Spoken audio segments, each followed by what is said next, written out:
Très bien. Alors, School in Globers, épisode 8. Le thème de l'émission est dans la vraie nature du nom de l'émission. Nous allons sensibiliser les êtres à la tromperie du globe et à sa chronologie. Évidemment, si je devais tout y mettre, ce serait une émission de 12 heures. Il y a certainement des choses que j'ai laissées de côté. Mais ça va se faire. Les gens voulaient que je la couvre et voulaient une petite chronologie qu'ils pourraient montrer aux gens. Alors la voilà. Commençons par ce qui est apparemment le début. Voici donc ce que nous allons aborder. Voici la chronologie.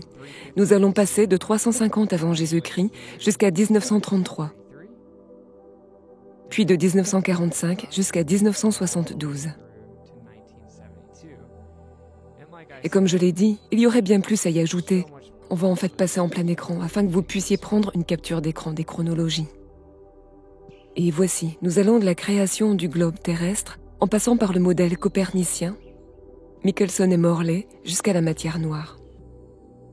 Et puis on passe de l'opération Paperclip jusqu'à la fameuse Blue Marble. Mais on va y aller et on va passer à la première diapositive. 350 avant Jésus-Christ, la création de la Terre globe. Maintenant que nous dansons avec les affirmations historiques, Aristote aurait été le premier à déclarer que la Terre était une sphère. Il a été le premier à l'affirmer officiellement, selon le récit officiel dominant. Certains l'avaient évoqué par inadvertance, sous forme poétique. Mais Aristote est le premier à déclarer formellement que la Terre est une sphère, car le déplacement vers le nord et vers le sud provoque une modification de l'horizon. Dans ses écrits sur le ciel, cela s'appuie sur une déclaration antérieure, selon laquelle la forme parfaite était une sphère, et que donc la Terre devait être une sphère. Il est donc important de comprendre cela. Cela a une naissance philosophique, où il pensait que la forme parfaite était une sphère, donc la Terre devait être une sphère. Vous entendez toutes sortes d'histoires sur la façon dont il a observé l'éclipse. Il a vu des bateaux disparaître dans la courbe. Si vous lisez réellement les écrits auxquels nous avons prétendument accès, il dit que parce que l'horizon changeait lorsque l'on allait du nord au sud, la Terre devait être une sphère. Pas seulement une sphère, mais une très petite. C'est ce qu'il a dit. Bien sûr, ce que vous voyez par rapport à l'horizon change également à mesure que vous vous dirigez vers le nord et le sud sur un plan terrestre. Donc, d'après ce que nous voyons, son raisonnement était stupide, d'accord? Ça, c'est ce qu'on sait. Donc, pour le dire très simplement, c'était une prémisse philosophique. Vous savez, du côté grec, de proposer toutes sortes de philosophies, quand il n'était pas pédophile. Et donc, nous y sommes. Nous avons le globe. Juste pour que vous le sachiez, c'est le point de départ officiel. Bien sûr, le deuxième point est que vous entendrez dans les articles grand public qu'il a vu des bateaux passer par-delà de l'horizon, ce qui est drôle, parce qu'il voyait juste ça à l'œil nu. Donc, j'imagine que le télescope les aurait rendus stupides, car alors, vous pouvez voir le bateau de beaucoup plus loin et les parties du fond du bateau qui étaient obstruées. C'est exact. Vous pouvez ramener le bateau complètement en vue, à l'exception de la partie qui est dans l'eau. Et comme ça que l'a couvert dans Globebusters la semaine dernière. En fait, en raison de l'ouverture de tout type d'optique, vous verrez toujours le fond disparaître en premier, parce que ça va atteindre le point de fuite avant ce qui est au-dessus. C'est un simple produit de perspective. Très bien, passons à la diapositive suivante. 250 avant Jésus-Christ, la distance au Soleil. On raconte qu'en 250 avant Jésus-Christ, Aristarque a utilisé la phase du quart de lune pour déterminer la distance au Soleil, devinant l'angle et estimant que la Lune est un tiers de la largeur de la Terre. C'est ça, vous avez bien entendu. Il a déterminé la distance au Soleil en devinant l'angle et en estimant que la Lune est un tiers de la largeur de la Terre. La méthode présumée repose sur l'hypothèse que pendant une demi-lune, les trois corps célestes, le Soleil, la Lune et la Terre, devraient former un angle droit. Il a deviné que le Soleil était 19 fois plus éloigné de la Terre que la Lune et 19 fois plus grand. Je crois bien qu'il est un peu à côté, vu qu'ils disent actuellement que c'est 400 fois plus gros. Ok, diapositive suivante. 240 avant Jésus-Christ, Ératosthène, sur lequel nous manquons de documentation primaire, en tout genre. C'est bien cela. Nous n'avons littéralement aucune documentation principale sur cette histoire. Et les deux sources de documentation secondaire dont nous disposons sont des histoires complètement différentes. Circulez, il n'y a rien à voir. On raconte qu'Ératosthène a remarqué que les puits et les piliers de la ville de Sienne ne projetaient pas d'ombre à midi au solstice d'été. Pourtant, à 500 miles ou 800 km de distance au même moment, les ombres étaient plus longues et étirées. En supposant que la Terre était une sphère, que les rayons lumineux du Soleil étaient parallèles et que le Soleil était infiniment éloigné, il calcula la circonférence de la Terre supposée sphérique. Bon, bien sûr, ce qui est hilarant dans tout ça, c'est que même dans les hits grand public, comme The Big Thing avec Neil deGrasse Tyson et Michel Thaler de la NASA, etc., ils vous le diront dans leur article contre la Terre plane que cela fonctionnerait certainement sur une Terre plane avec 2 bâtons. Bien sûr, nous avons montré que vous pouvez avoir une Terre plane, une source de lumière locale, utiliser un certain type de lentille pour imiter l'atmosphère et que vous pouvez réellement prendre les ombres, faire des calculs sphériques et rendre la table une sphère dans vos mathématiques. Une table plane peut être transformée en sphère, en supposant une géométrie sphérique. C'est une chose très simple. Et alors, selon le récit dominant, il n'a regardé qu'à 2 endroits. Alors apparemment, il savait d'une manière ou d'une autre qu'exactement à la même heure et exactement le même jour, quelque part à 800 km de là, ça faisait quelque chose. Les histoires sont différentes, comment il y est allé ou non, ce qu'il regardait. C'est assez hilarant parce que cela n'a pas vraiment d'importance. Parce que le fait est que si vous y réfléchissez, Aristote dit que si nous allons du nord au sud, les choses à l'horizon changent. La Terre doit être une boule. Cela se passerait sur une Terre plane. Ce type dit « Oh, regarde, les ombres à 2 endroits différents sont différentes. Ça veut dire que la Terre est une boule. » C'est ce qui se passerait sur une Terre plane. Ainsi, lorsque les gens disent que nous savons que la Terre était un globe depuis des milliers d'années, partisans du globe, soyez attentifs. Lorsque vous dites cela, vous semblez très ignorants, car les prétendues façons dont ils ont découvert que la Terre était un globe ne prouvent pas en réalité que la Terre est un globe. Regarder 2 ombres ne prouve pas que la Terre est un globe. Voir une différence dans le ciel par rapport à l'horizon, au nord et au sud, ne prouve pas que la Terre est un globe. Voir à l'œil nu des bateaux disparaître au-dessus de l'eau ne prouve pas que la Terre est un globe. Ils ne savaient donc pas que la Terre était un globe pendant des milliers d'années.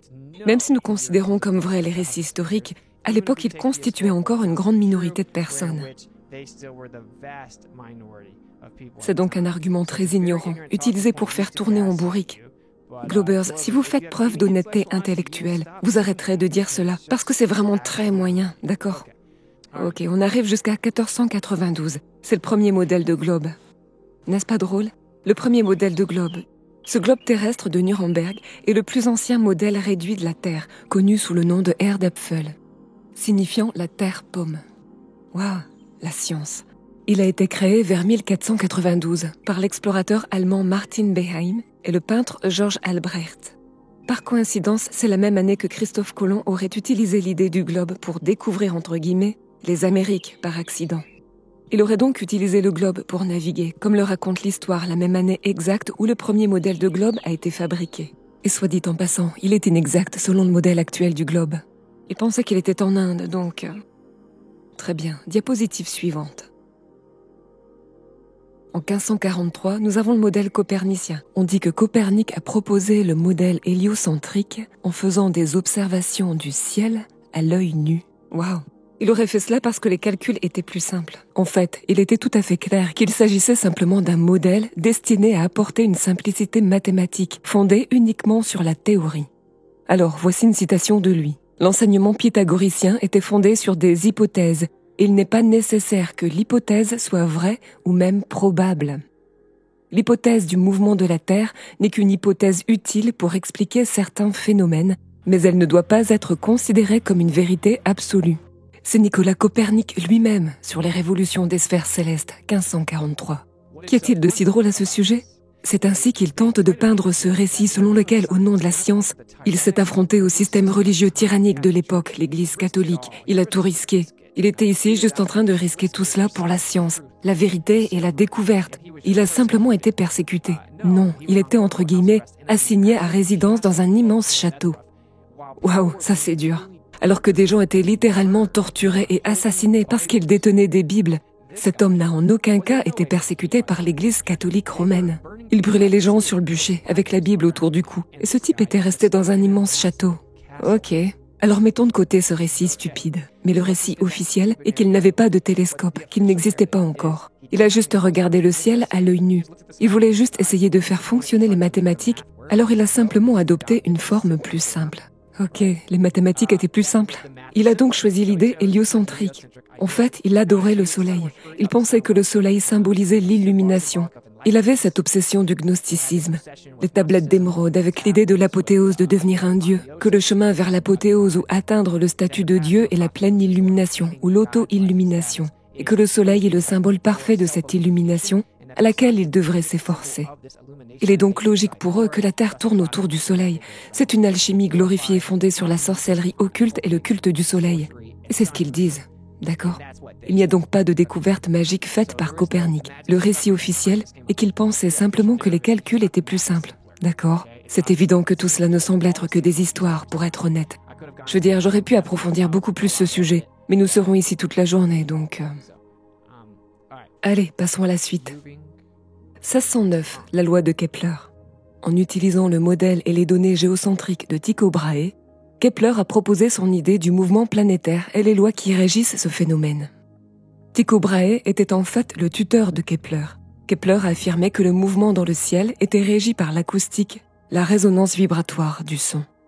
Kepler a expressément reconnu que toutes les théories de la nature sphérique de la Terre et de l'héliocentrisme étaient strictement fondées sur la philosophie. Et il le dit à brûle-pourpoint dans plusieurs écrits. Il dit « J'ai démontré par le biais de la philosophie que la Terre... J'ai démontré la rotondité de la Terre et qu'elle se déplace autour du Soleil, et ceci grâce à la philosophie. » Ok, Johannes Kepler. Voilà. Et bien sûr, il a inventé le mouvement planétaire des corps. Et Tycho Brahe était son tuteur. Aujourd'hui encore, il existe des systèmes néotychoniques dont les astronomes et astrophysiciens traditionnels reconnaissent qu'il peut cartographier mathématiquement le ciel, ce qui est plutôt drôle. Il a littéralement construit son idée sur toutes les données de Tycho Brahe. Ok. 1659, estimation de Vénus. Au fait, je voudrais simplement souligner ceci. Regardez le ciel, voir que les objets se déplacent les uns par rapport aux autres dans un cycle répétitif, puis créer une formule mathématique pour décrire la relation entre ces corps se déplaçant dans le ciel, n'est pas impressionnant. Cela ne rend pas quelque chose de vrai. Globers, prêtez attention ici. Ceci est Schooling Globers. Cela ne rend rien vrai. Et si vous créez un modèle en observant le cycle cohérent et perpétuel du ciel, et que vous construisez ensuite votre modèle sur cette base, et que vous vous défendez et dites « Regardez, cela correspond à ce qui se passe dans le ciel », et que vous utilisez le mot « prédiction » à tout va, vous êtes perdu dans l'incompétence. Ce n'est pas comme ça que ça marche. Donc, 1659, l'estimation de Vénus. En 1659, Christian Huygens aurait utilisé le télescope nouvellement inventé pour déterminer l'unité astronomique, qui est bien sûr la distance au Soleil, en devinant que le diamètre de Vénus était de la même taille que la Terre. Il s'approcha de 5% du modèle astronomique actuellement accepté. Globers, prêtez attention ici. Si vous croyez que la Terre est un globe, j'ai besoin que vous écoutiez. L'histoire officielle est que ce type a juste deviné que Vénus avait la même taille que la Terre et il s'est avéré que c'était assez précis. Il s'avère que Vénus a à peu près la même taille que la Terre. Et en passant, Aristote fait la première référence à l'idée que Vénus est identique à la Terre, l'appelant la Terre sœur. C'est une philosophie que les gens ont inventée et évoquée dans leur système de croyances occultes, leur philosophie ontologique. C'est tout ce que c'est de l'ontologie. Ce n'est pas de la science, loin de là. Si vous pensez que ce modèle est en fait vrai, vous devez croire que ce type a par chance deviné que Vénus était de la même taille que la Terre pour déterminer l'unité astronomique et que cela s'est rapproché de 5% de la valeur astronomique actuellement acceptée. Et pour que vous le sachiez, à l'origine le gars qui a fait les calculs, ce type a utilisé la même méthode qu'Aristarque et a ensuite supposé la taille de Vénus. Aristarque disait que le Soleil était 19 fois plus loin que la Lune et par coïncidence 19 fois plus grand, et qu'on dirait donc qu'ils ont la même taille. Et ce type est censé avoir une précision de 5% par rapport à l'unité astronomique actuellement acceptée, ou la distance du Soleil, ce qui est radicalement différent. Ce qui ne fait que vous montrer que, en fonction des hypothèses que vous faites, des interprétations que vous préférez, comment se fait-il que vous configurez les données en utilisant la même méthode mathématique? Vous pouvez obtenir des tonnes de modèles différents, des tonnes de relations différentes cartographiées. En fait, en utilisant simplement la trigonométrie, on pourrait penser que le Soleil et la Lune ont la même taille. Ok. Ce qu'ils ont fait, c'est faire une hypothèse sur les ombres sur la Lune, et ils ont dit « Oh, chaque fois que c'est une demi-lune, ça doit former un triangle rectangle parfait. » Et puis il a deviné que ça faisait environ 87 degrés, et puis il a proposé cette prétendue unité astronomique qui était très éloignée d'un facteur de 20 environ. 1666, bien sûr. Certains d'entre vous ont peut-être entendu parler de cela. En 1666, Isaac Newton a apparemment eu une révélation lorsqu'une pomme est tombée d'un arbre. Il n'avait jamais rien vu tomber avant ça. Newton a proposé la première tentative d'explication d'une force dynamique pour décrire l'orbite des planètes. Il a clairement indiqué qu'il ne pouvait même pas penser à un mécanisme théorique autre qu'un acte direct de Dieu lui-même. Il était l'un des principaux partisans d'un éther tentant d'expliquer la gravité comme un sous-produit de ce fluide dense, comme un milieu sans impédance ni viscosité. Petite parenthèse, il y a quelque chose que j'aurais pu mettre. Il y a beaucoup de choses que je n'ai pas eu le temps de mettre dans la timeline de base ici. Mais savez-vous ce qu'ils ont dit avoir fait d'autre en 1666 ?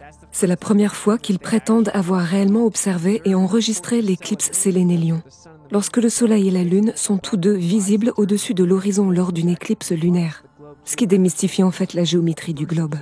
Observé pour la première fois en 1666. Quelle coïncidence! La gravité, 1666, et 666 newtons sur Terre est le nombre réel proposé. C'est probablement une coïncidence. Une coïncidence. C'est 1666 et 666 newtons.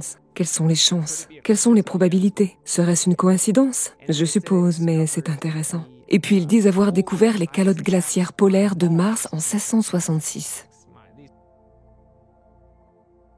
Très bien, voyons ce que ce porteur de perruque a à dire de lui-même. Newton était très clair sur le fait que tout homme doté d'une pensée compétente ne croirait jamais à une notion aussi absurde selon laquelle la gravité, en tant que force, agit sur la matière sur de grandes distances sans un médium pour faciliter l'interaction. Il a également précisé très clairement que la Terre pourrait en fait être simplement au repos et géocentrique.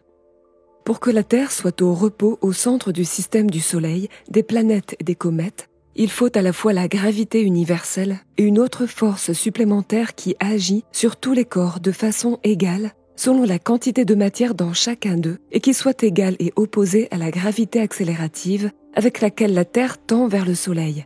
Et ainsi, les corps célestes peuvent se déplacer autour de la Terre au repos, tout comme dans le système tychonique. Physicien Isaac Newton. Maintenant, juste pour être sûr que tout le monde comprenne bien ici, parce que nous enseignons les globers, lorsque vous avez un fluide comme un médium, toute interaction va avoir une réaction ou une réciprocité égale et opposée. C'est pourquoi au top des sources des académies mainstream, vous les trouverez en train de dire que l'énergie noire semble en fait être la réaction égale et opposée de la gravité, et que donc elle semble être l'antigravité, la répulsion, d'accord ? L'autre côté de la médaille, l'interaction qui se produit en dehors des 3 dimensions.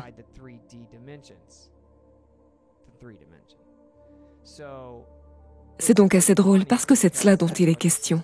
Et le grand public essaye maintenant de trouver comment résoudre le problème de la matière noire et de l'énergie noire, en reconnaissant qu'il semble y avoir un médium.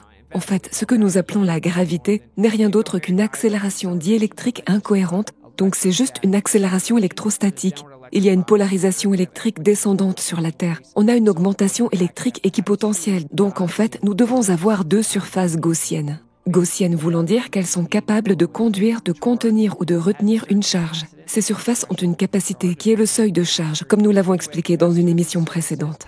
Quoi qu'il en soit, si vous avez 2 de ces surfaces parallèles l'une à l'autre, cela permettra à l'électricité d'être équipotentielle à mesure qu'elle augmente, car elle a comme un volume fini qui est contrôlé. Donc, vous avez une équipotentielle, d'accord ? Et cela signifie une augmentation égale de l'énergie potentielle avec la même augmentation de l'altitude.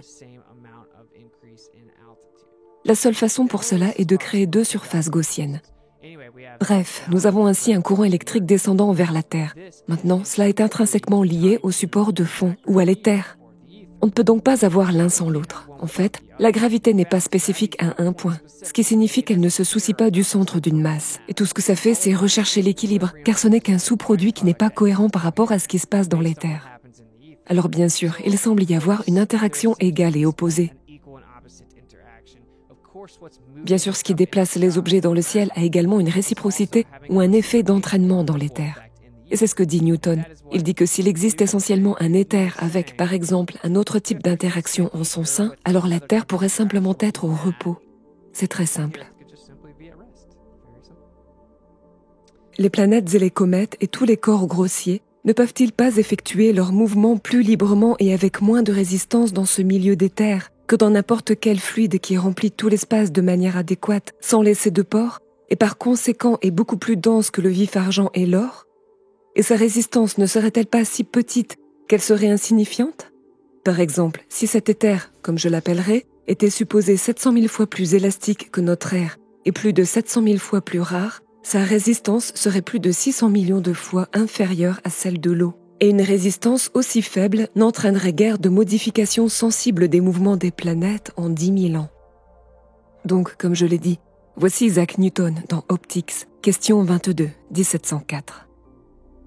Il continue avec beaucoup plus de détails, encore plus que cela, en décrivant qu'il y aurait un éther qui semble être le seul moyen pour lui de comprendre l'idée d'un certain type de force dynamique provoquant les mouvements. Et il précise très clairement que la Terre pourrait simplement être au repos. Et voici sa citation sur la gravité elle-même. Il est inconcevable que la matière brute inanimée, sans l'intermédiaire de quelque chose d'autre qui n'est pas matériel, un fluide immatériel comme un milieu, agisse sur et affecte une autre matière sans contact mutuel, comme elle doit le faire si la gravitation, au sens d'Épicure, est essentielle ou inhérente. Et c'est une des raisons pour lesquelles je souhaitais que vous ne m'attribuiez pas une gravité innée.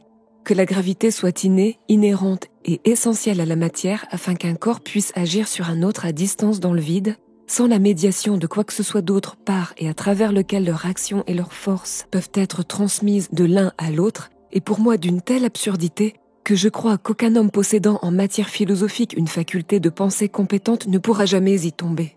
La gravité doit être causée par un agent agissant constamment selon certaines lois. Mais que cet agent soit matériel ou immatériel, je le laisse à la considération de mes lecteurs. Isaac Newton, dans une lettre à Bentley en 1692. Et juste pour que les gens comprennent, il dit que l'idée selon laquelle la gravité est intrinsèque, inhérente, innée à l'intérieur de la matière. Oui, parce que la gravité n'est plus considérée comme une propriété intrinsèque de la matière dans le paradigme actuel. Ça ne l'est plus depuis longtemps. Alors quand les gens disent que la masse attire la masse, non, ce n'est pas le cas. Même dans votre propre paradigme, la masse n'attire rien. La masse n'attire pas la masse. C'est ce qu'ils disent aux enfants de 5 ans pour qu'ils puissent le répéter. La masse n'attire pas la masse. Si vous dites que la masse attire la masse, c'est prouvé avec Cavendish. Vous êtes si au bas de l'échelle que vous avez besoin de prendre des notes pendant ce Schooling Globers. Ceci est vraiment un rat des pâquerettes. Ce n'est objectivement même plus votre position, donc... Ce que j'ai besoin que vous compreniez, c'est que la masse attirant la masse revient à affirmer que la gravité est une propriété intrinsèque de la matière, d'accord? Et tout comme mon ami Newton ici dit, il dit l'idée que la gravité est une propriété intrinsèque de la matière et qu'elle peut agir sur une autre matière, sur un autre morceau de matière à travers le vide, sur une grande distance, sans que quelque chose d'autre qui serait un intermédiaire pour l'échange entre les deux, est tellement absurde qu'aucun homme compétent pourrait un jour penser que c'est le cas. Alors ils aiment laisser cette citation de côté, d'accord? Ils adorent laisser cette citation de côté lorsqu'il dit que la Terre pourrait être au repos. Ils adorent laisser de côté la citation sur les terres. Je me demande pourquoi. Je me demande pourquoi ils ont supprimé la fin où il fait allusion à l'éther dans le Principia. Ok, passons à la suite. 1887, Michelson-Morley. Et que tout le monde comprenne cela, Globers. Ce type est celui qui vous a donné la première force dynamique. Kepler, c'est la relation cinématique, une relation cinématique géométrique de leur position, géométriquement. Ensuite, vous avancez dans le temps, vous avez en 1666 Newton, qui essaye de vous donner une explication de ce qui fait cela. C'est une force dynamique, et puis il propose la première force dynamique, cause de la gravité. Il dit qu'il ne peut même pas penser à la façon dont cela pourrait se produire, à moins que ce soit un acte direct de Dieu. Lui-même dit qu'il doit clairement y avoir un éther pour que cela soit possible. Et puis il continue en disant que l'idée selon laquelle la matière elle-même a une gravité et agit sur d'autres matières à travers le vide est absolument retardée, ok ? Donc en 1887, Michelson-Morley. En 87, Albert Michelson et Edward Morley effectuèrent un test qui, selon les mots d'Einstein, aurait dû être définitif pour détecter le mouvement de la Terre dans l'espace. Il était 10 fois plus sensible que nécessaire, mais aucun mouvement n'a été détecté. Cela montrait que la Terre était en fait stationnaire. Pourtant, cette conclusion a été rejetée en raison de la dévotion philosophique aux principes coperniciens. C'est presque comme si c'était une religion ou quelque chose du genre. C'est bizarre. Voici une petite vidéo de ce dont on va parler. Donc, vous envoyez la lumière, vous avez une lumière perpendiculaire qui se croise et se combine, remontant au même récepteur. Donc, si la Terre est stationnaire, alors ils se remettraient ensemble. Si la Terre se déplace en fait dans l'espace, vous verrez ici que le chemin de la lumière qui va à l'encontre du mouvement, donc vous voyez le mouvement va dans cette direction, vous verrez que la lumière qui va à l'encontre du mouvement va être déviée de sa trajectoire, parce que la Terre s'en éloigne à mesure qu'elle s'éloigne perpendiculairement à l'autre lumière. Donc ça va sortir de biais, redescendre légèrement en retrait. Vous projetez donc la lumière dans la direction du mouvement de la Terre, ok? Si c'est stationnaire, c'est ce qui se passerait. Ils seraient égaux, car ils sont tous deux juste stationnaires. Si la Terre bouge, alors vous lancez une lumière, elle sera légèrement derrière cette autre lumière ici. Car elle doit parcourir un chemin plus grand. Donc ça va être plus court, d'accord? C'est très simple. Et c'était 10 fois plus sensible que nécessaire. Ça pouvait détecter une vitesse aussi petite que 2 miles par seconde. La Terre tournait autour du Soleil à une vitesse de 20 miles par seconde. Ils ont donc défini cette interférométrie très précise comme étant des lasers qui font des mesures très précises. Alors techniquement, ce n'était pas un laser, mais c'était la même méthodologie, l'interférométrie, pour détecter réellement la prétendue orbite de la Terre, et cela n'a pas fonctionné. Voici une autre représentation ici. Vous êtes sur une table, vous tirez la lumière ensemble, elles se croisent, redescendent. Si la Terre est stationnaire, vous obtenez la même chose. Si la Terre bouge, et je veux juste m'assurer que tout le monde le comprenne bien ici, à mesure que cela se reflète, bien sûr, la Terre s'éloigne d'elle. Cela va donc créer ce schéma en V, parce qu'en fait ça mettra plus de temps pour y arriver. Cela va donc être plus court dans le même laps de temps. Cela vous donnera ce qu'on appelle un motif d'interférence. Ils se chevaucheront. Alors ici, c'est ça qui est si drôle, d'accord? Voilà ce qu'ils disent. Vu par des observateurs en mouvement, autrement dit, si nous bougeons avec elle, nous verrons comme si elle était parfaitement stationnaire. Maintenant, ce n'était pas la croyance jusqu'à ce qu'ils fassent le test, ok? Une fois que le test a montré que la Terre ne bougeait pas, nous avons dû inventer un conte de fées expliquant pourquoi. Ok, donc la Terre est stationnaire, voici ce que nous verrons. La théorie dit, eh bien, c'est ce qu'on verrait si la Terre bouge. Si vous vous déplacez avec la Terre, vous la voyez comme si elle était parfaitement stationnaire. Mais si vous étiez en dehors de la Terre et stationnaire, ou disons dans le cadre de référence du Soleil, vous verriez la réelle différence. Donc si vous êtes au Soleil et que vous le voyez, vous verrez la différence. Si vous êtes sur la Terre, même si elle est en mouvement, elle aura l'air stationnaire. Donc les faisceaux reviendront ensemble en même temps. Puis ils reviendront à des moments différents si vous êtes hors de la Terre et que vous êtes stationnaire pendant que la Terre bouge. En gros, c'est la relativité. Ce qui est super drôle, c'est qu'en fait, cela ne s'est pas parfaitement déroulé. Le décalage était bien trop petit pour que ce soit l'orbite terrestre. Alors ils ont juste dit « Oh, c'est une erreur instrumentale. » Ok, donc ça c'est juste l'affaire Michelson-Morley. Et nous savons tous que je peux en parler toute la journée. Et nous y reviendrons davantage dans une seconde, mais en termes simples. Albert Michelson lui-même disait qu'il semble que la Terre soit stationnaire. Einstein a inventé la relativité juste à cause de cela, en termes simples, et j'en parlerai un peu plus dans une seconde lorsque nous arrivons à Einstein. Mais le test a montré que la Terre ne bougeait pas. Alors d'où vient l'idée que la Terre tourne autour du Soleil ? Ce type qui dit avoir utilisé les yeux nus pour regarder le ciel, il ne pouvait pas faire fonctionner les calculs aussi facilement, à moins de supposer que nous tournions autour du Soleil. Il a donc supposé que nous faisions le tour du Soleil pour faire fonctionner les mathématiques, car il lui était plus facile de faire les calculs avec les observations à l'œil nu. Et puis, il aurait déclaré que ce n'est même pas important que ce soit vrai ou même probable. C'est juste pratique, qu'il ne faut pas confondre cela comme si c'était réellement vrai. Et puis, nous avançons dans le temps jusqu'à un test qui réfute ceci spécifiquement. Ok, on l'a réfuté, donc prenons du recul. C'est genre, c'est sur quelle preuve que cela aurait-il été construit en premier lieu? Rien. Alors bien sûr, scientifiquement parlant, vous prenez les preuves pour ce qu'elles sont. La Terre n'est pas en orbite. Il n'y a pas de mouvement de la Terre directement mesurable ou détectable. Mais quand vous avez une religion, bien sûr, vous ne vous souciez pas de ce que disent les preuves. En 1901, l'ionosphère. En 1901, Marconi réussit à envoyer la première transmission radio à travers l'océan Atlantique, réfutant les détracteurs qui lui disaient que la courbure de la Terre bloquerait le signal et limiterait la transmission à environ 200 miles au moins. L'ionosphère a ensuite été, entre guillemets, découverte, en fait théorisée, pour expliquer comment cela pourrait être possible sur une Terre sphérique.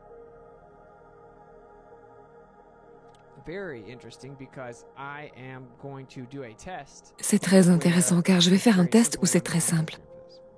Donc sur le globe, si vous avez une tour, disons à 200 pieds au-dessus de la Terre, et que vous envoyez une onde, comme une transmission radio, horizontalement. L'onde va se propager comme ceci, n'est-ce pas?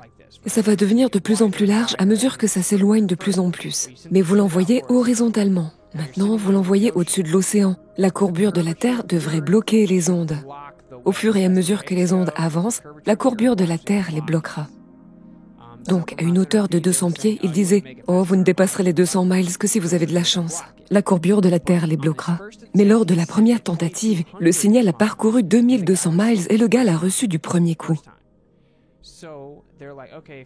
Donc ils se disent, d'accord, si vous envoyez quelque chose horizontalement sur une surface courbe, cela signifie que la surface va descendre de plus en plus loin du signal et qu'une partie de celle-ci va être bloquée par la courbe. Ce qui signifie que ça finira par sortir dans l'espace. Alors ils ont théorisé, oh, ça doit être une réflexion depuis l'espace. Et c'est à ce moment-là qu'ils ont conclu, ou entre guillemets découvert l'ionosphère. Nous allons faire un test et selon le globe, il existe ce qu'on appelle une zone de saut, car si vous projetez l'onde, elle est bloquée. Elle doit monter et rebondir sur l'ionosphère en faisant comme un V. Monter et rebondir, puis monter et rebondir. Ce qui signifie qu'il y a une zone très spécifique dans laquelle vous ne pouvez pas recevoir le signal, parce qu'il part vers l'espace et le reste est bloqué par la courbe. Donc, si j'envoie cette transmission horizontalement et que j'ai quelqu'un debout, et nous allons donc le faire au-dessus de l'océan pour éviter les obstructions topographiques, si quelqu'un les envoie directement vers une île, dans l'eau, ou si vous pouvez simplement passer d'une masse continentale à l'autre sur la côte, disons comme de la Louisiane à la Floride, le globe prédit que vous ne pouvez pas recevoir le signal car il se dirige vers l'espace. Il y a une zone de saut, une zone morte, une zone de saut, disons, de 2 à 800 miles, ok? Si vous recevez le signal, ça démystifie le globe. Cela réfute de manière irréfutable le globe si vous recevez un signal. Nous allons donc faire le test. D'ailleurs, il n'y a littéralement aucun moyen de contourner ce problème. Il n'y a pas moyen d'en sortir. Par exemple, tous les globeurs ont déjà désespérément essayé de trouver des moyens de dire « Oh, si ça se produit, nous trouverons bien une raison ». Non, ils ne peuvent rien trouver parce qu'il n'y a rien. Mais si vous êtes si sûr par rapport au globe, pourquoi auriez-vous peur du test? Bon, c'était une parenthèse. Quoi qu'il en soit, après que le globe ait été démystifié en 1901, ils ont simplement inventé que ça devait se refléter. Puis ils ont découvert l'ionosphère. Bien sûr, ne vous méprenez pas, il existe quelque chose qui peut refléter les signaux sur un plan, juste pour que vous le sachiez. Mais passons à la suite. Donc nous sommes maintenant en 1905. Alors c'est environ 18 ans après Michelson-Morley. Principalement en réponse à l'expérience de Michelson-Morley, Einstein a proposé une théorie de la relativité restreinte qui attribuait une vitesse constante à la lumière et supprimait les référentiels absolus. Plus tard, en 1915, il publia la théorie générale de la relativité dans laquelle il y a le modèle de gravité actuellement accepté. Et il était nécessaire pour maintenir en vie le modèle héliocentrique. De nombreux apologistes diront qu'ils ne savaient rien du test de Michelson-Morley lorsqu'il a proposé la relativité. C'est un narratif qui circule. Et il semblerait qu'il ait déclaré « Je ne suis même pas sûr d'en être conscient lorsque j'ai inventé la relativité, juste avant sa mort. » Eh bien, vous avez dit spécifiquement que vous l'étiez des dizaines de fois. Donc si cela est réel ou non, si c'était délirant, s'il mentait juste parce qu'il avait un gros ego, ou qu'il voulait être davantage promu ou quelque chose du genre, qui sait? Qui s'en soucie? Ok. C'est donc à ce moment-là que la relativité restreinte fut. Et ça dit qu'il n'y a pas de cadre de référence absolu et que la vitesse de la lumière est constante, pour expliquer les résultats de Michelson-Morley en disant « Oh, eh bien, si vous êtes sur Terre, vous ne pourrez pas dire. » Et c'est encore pire que ça, mais nous y reviendrons dans une seconde. Voici donc une citation d'Einstein. Alors que je réfléchissais à ce problème pendant mes années d'étudiant, j'ai appris le résultat étrange de l'expérience de Michelson. Oh, vous ne le saviez même pas, pensais-je. Bref. J'ai appris l'étrange résultat de l'expérience de Michelson. Bientôt, je suis arrivé à la conclusion que notre idée du mouvement de la Terre par rapport à l'éther est incorrecte si nous admettons le résultat nul de Michelson comme un fait. Ce fut la première voie qui m'a conduit à la théorie restreinte de la relativité. Oh, alors non seulement tu en as entendu parler, mais c'est la raison pour laquelle tu as inventé la relativité en premier lieu. C'est la première voie qui m'a conduit à la théorie de la relativité restreinte. Depuis lors, j'en suis venu à croire que le mouvement de la Terre ne peut être détecté par aucune expérience optique, bien que la Terre tourne autour du Soleil. Donc bien sûr, affirmer fondamentalement que votre croyance qui vient d'un mec qui dit que les mathématiques sont plus faciles ne la rend pas vraie. Donc, en gros, il dit « Ouais bien, j'ai regardé Michelson-Morley. J'ai décidé qu'il n'y avait aucun moyen de détecter et de mesurer directement l'orbite de la Terre autour du Soleil, même si je crois que c'est le cas. » Citation suivante. À la question de savoir si le mouvement de la Terre dans l'espace peut ou non être rendu perceptible dans des expériences terrestres, c'est-à-dire des expériences sur la Terre, nous avons déjà remarqué dans la 5e section que toutes les tentatives de cette nature conduisaient à un résultat négatif. Avant que la théorie de la relativité ne soit avancée, il était difficile de se réconcilier avec ce résultat nul. La théorie de la relativité a contribué à sauver le fait que chaque fois qu'ils essayaient de détecter le mouvement de la Terre, celui-ci était négatif. Et en voici une de plus. Mais quand j'étais étudiant, j'ai vu que des expériences de ce genre avaient déjà été faites, notamment par votre compatriote Michelson. Oh, quand il était étudiant, il a entendu parler de Michelson, c'est fou. Il a prouvé qu'on ne remarque rien sur Terre, que ça bouge ou non, mais que tout se passe sur Terre comme si la Terre était au repos. Globers, soyez attentifs. Cela a changé tout ce que l'on pensait à l'époque. Tous ces héros, ces Grecs et tous ces différents astronomes qui ont découvert le télescope. Et les gens prétendent qu'ils sont des génies. Ils avaient tous tort. Tout ce qu'ils croyaient était faux, toute la physique était fausse. Tout a dû changer parce qu'ils ont mis au point une technologie capable de détecter l'orbite et que ça ne l'a pas fait. Alors ils étaient genre, wow. Ainsi tout se passe toujours comme si la Terre était au repos. Toutes nos observations nous montrent que la Terre est le centre. Tout bouge autour de nous et tout se répète en cycle depuis toujours. Nous ne pouvons jamais réellement ressentir un mouvement ni le détecter directement. Peut-être que la Terre ne bouge pas et qu'elle est au centre? Non, ce n'est pas une option. Non, ce n'est pas une option. Cela ne s'appelle donc pas de la science. Cela s'appelle un dogme. C'est un système de croyance construit sur la doctrine des hommes. Plus précisément dans ce cas, une philosophie appelée le principe copernicien. Ok, passons à la suite. Et voici Ronald Clark, Einstein, The Life and Times, dans sa biographie.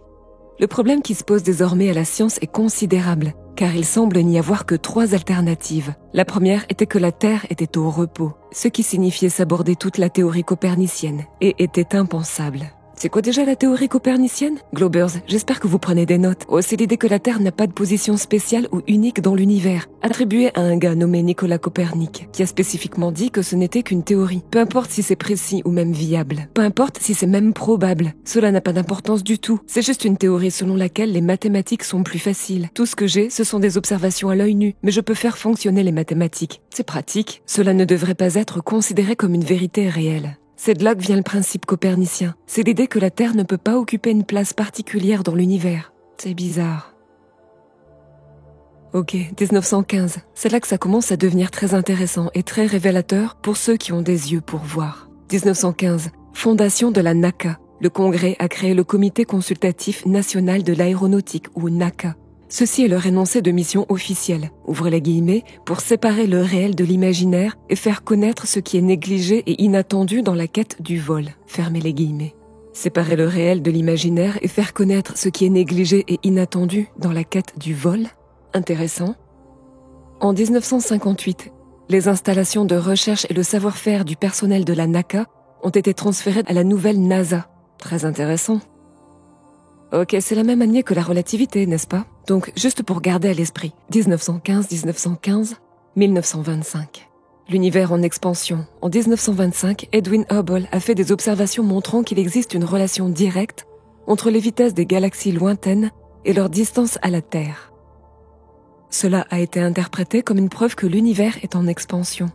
On pensait auparavant que tout volait de manière aléatoire tout autour de nous, en fonction de différentes relations gravitationnelles et de différentes vastes distances. Il est impossible que ces galaxies lointaines aient une relation directe avec la Terre. Et donc, une fois qu'il a montré que c'était le cas, et vous pouvez regarder les observations et qu'elles ont toutes une relation directe avec la Terre et leur prétendue distance interprétée par rapport à la Terre et ensuite leur vitesse, elles étaient directement liées. Donc, la seule façon d'interpréter cela est de maintenir l'idée héliocentrique et de dire que toutes les galaxies s'éloignent en fait de vous, mais que cela ressemble juste à cela. Ils ont donc dû sauver le phénomène en disant que tout ce qui vous entoure s'éloigne de vous de manière égale dans toutes les directions, mais que ce n'est qu'une illusion, qu'on dirait juste qu'on est au centre, mais que nous ne sommes pas au centre d'où tout vient. Bon, bref, cela a été interprété comme une preuve que l'univers est en expansion. Voici une citation d'Edwin Hubble. « Une telle condition impliquerait que nous occupions une position unique dans l'univers, analogue en un sens à l'ancienne conception d'une Terre centrale. Cette hypothèse ne peut être réfutée, mais elle n'est pas la bienvenue et ne sera acceptée qu'en dernier recours afin de sauver les phénomènes. La science.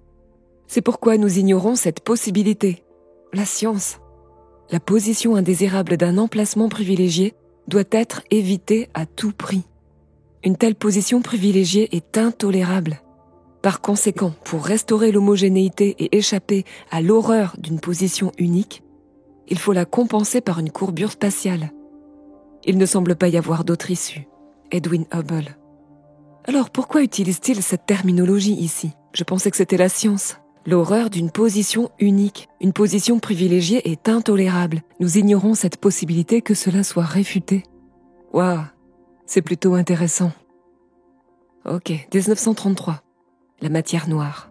La matière noire a été, entre guillemets, découverte pour la première fois en 1933, lorsque Fritz Zwicky a découvert que la masse de toutes les étoiles de l'amas de Coma ne fournissait que 1% de la masse nécessaire pour empêcher les galaxies d'échapper à l'attraction gravitationnelle de l'amas.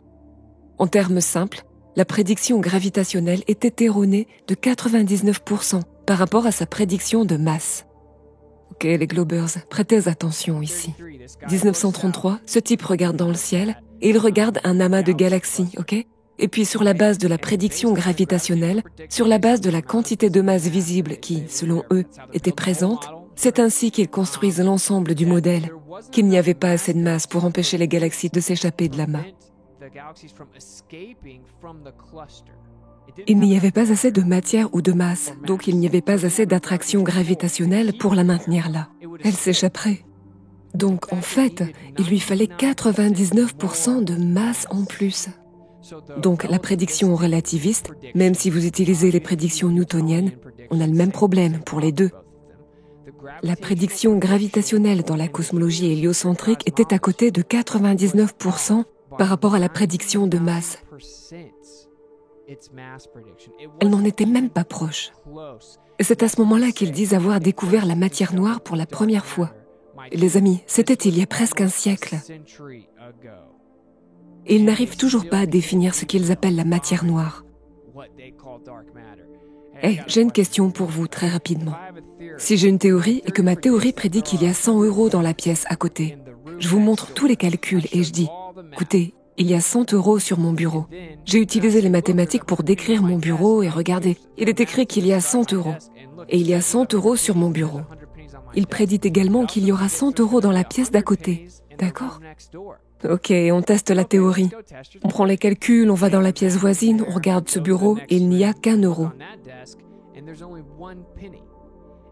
Je dis, mon frère, ta théorie ne fonctionne pas.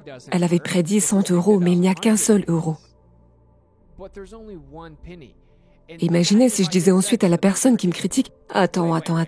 De quoi parles-tu, mon frère? C'est de la science, c'est comme ça que ça marche. Tu dois simplement apprendre au fur et à mesure. » Nous essayons juste de comprendre, frère. De toute évidence, il existe 99 € invisibles. Ils ont les mêmes qualités que les autres euros. Ils font la même chose que les autres euros. Ils sont tout simplement invisibles. Donc ce qu'on va faire, c'est venir ici pour mes calculs et nous allons simplement prendre en compte les 99 € invisibles.